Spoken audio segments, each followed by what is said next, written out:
नमस्कार दोस्तों, आप सबका स्वागत है। दोस्तों, आखिर हमको इस ऊँट का ट्रीटमेंट क्यों करना पड़ा, अगर ये जानना है तो बने रहिए इस वीडियो में। तो दोस्तों, हम शुरू करते हैं आज का हमारा दिन।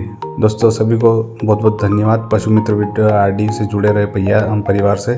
उसके बाद हमने अपने दिन की शुरुआत करी। सबसे पहले हमने गाड़ी में अपना पेट्रोल डलाया। गाड़ी है तो सब कुछ है दोस्तों। हाँ, और हम फिर पहुँचे हमारे सबसे पहले किसान भाई के पास, जिनका फ़ोन आया था क्योंकि गाय के जो था ने उसमें थोड़ा सूजन है और जो दूध है वो भी प्रॉपर नहीं आ रहा है। तो जाके हमने चेक किया, चेक करने के बाद उसकी पूरी हिस्ट्री ली और ये लगभग 3 से 4 दिन हो गए इसको इस प्रकार से बीमारी को। तो हमारे किसान भाई को लगा कि हमको दिखाना चाहिए, तो फिर हमने जाके चेक किया उसको। और ये जो गाय है वो लगभग एंडिंग टाइम इसका चल रहा है। लगभग 5 या 6 दिन के अंदर ये डिलीवरी हो जाएगी इसकी। और उसके बाद पूरा चेक करने के बाद हमने उसका ट्रीटमेंट किया। ट्रीटमेंट करने के साथ में आप देख सकते हैं दूध का किस प्रकार से क्या कलर आ रहा है। उसका दूध थोड़ा गाढ़ा है, उसमें थोड़े चिचड़े टाइप के आ रहे हैं, जिससे कि दूध में मस्टर्ड थनैला रोग की आशंका है। उसके बाद हमने उसको ट्रीटमेंट किया। उसके बाद हम पहुंच गए हमारे दूसरे केस पे। दोस्तों, ये केस भी काफ़ी इंटरेस्टिंग था। इसका तो सीमन लगाना था इस गाय का, लेकिन जब मैंने देखा है तो उसके 5 थन थे। जैसे आपको पिछले वीडियो में आपने देखा होगा कि उसके 5 थन वाली भैंस है, तो ये भी एक 5 थन वाली गाय है। ये कोई बीमारी नहीं है, ये एक जेनेटिक तरीके से जेनेटिक्स के कारण होता है। और ये कभी कभी फिर हमने किसान भाई से पूरी हिस्ट्री ली, तो किसान भाई ने बताया कि ये इसकी जो भी बछिया होती है वो भी लगभग 5 थन की होती है और सारे थन चालू इसके, और दूध भी अच्छा खासा देती है। फिर उसका सीमन जो लगाया वो हमने गिर बुल का सीमन लगाया, जो कि हमने किसान भाई को पूरी जानकारी दी। और जानकारी लेते हुए किसान भाई को खुश होते हुए उन्होंने सीमन भी लगवाया गाय के लिए। उसका तो इस गाय की टैगिंग करी और उसके बाद हम चले हैं हमारे अगले केस के साथ में। तो दोस्तों, इसी बीच में दोस्तों गर्मी भी ज़्यादा थी, तो हमने एक एनर्जी ड्रिंक लिया, यानी कि गन्ने का जूस पिया और पहुंच गए हमारे आज के खास केस में। और इनका बार बार फ़ोन आ रहा था। और आप देखते हैं ये जो ऊँट का जो रेबारी रोग रहते हैं वो अपने स्थायी स्थान पे नहीं रहते हैं, ये जगह जगह ट्रैवल करते रहते हैं।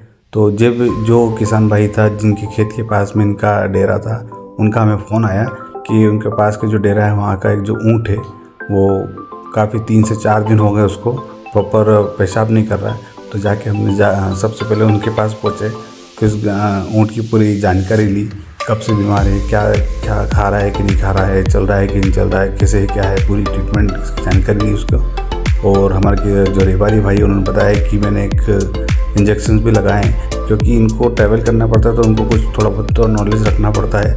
तो उन्होंने बताया कि हमने टेरामाइसिन इंजेक्शन से, जो कि एक अच्छा एंटीबायोटिक है, उसका इन्होंने इंजेक्शन लगाया था। लेकिन जो डोज की मात्रा थी वो थोड़ी कम थी, क्योंकि जो डोज है वेटनरी में वो हमेशा वेट के हिसाब से लगाए जाते हैं। फिर उस ऊँट को देखिए आपने किस प्रकार से हमारे रेबारी भाई ने उसको बिठाया अच्छे प्रॉपर बैठने।